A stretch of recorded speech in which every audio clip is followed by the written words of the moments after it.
台北市举办228纪念活动，台北市长蒋万安也搁再向受难者家属回失礼。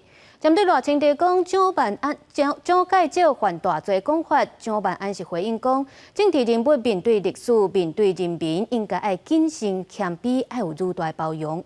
另外，蒋万安也宣布讲，228纪念馆重新开馆，袂阁收门票，要展出上新的解密档案，让民众来了解这段历史。敲响和平钟。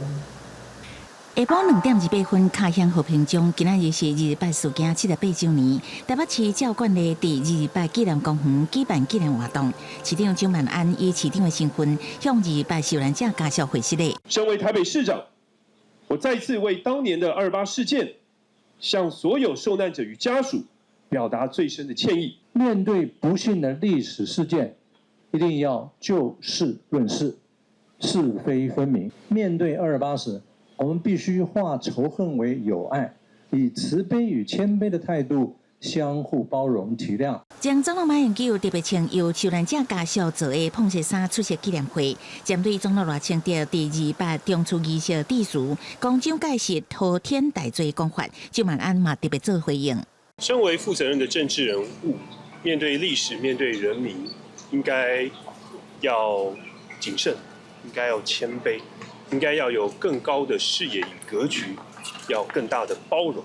纪念活动现场顶外有民团车卡行228公园一连，呼吁清除两蒋当上，场内原来有发生冲突，也有受难者家属激动到流目屎。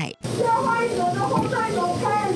加害者，你还想微笑？马英九滚蛋！滚蛋！滚蛋！滚蛋！我不知道我怎么形容，我的老公13岁就没有爸爸。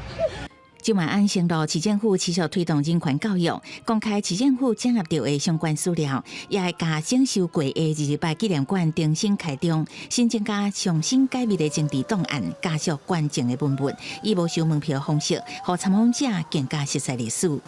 记者综合报道。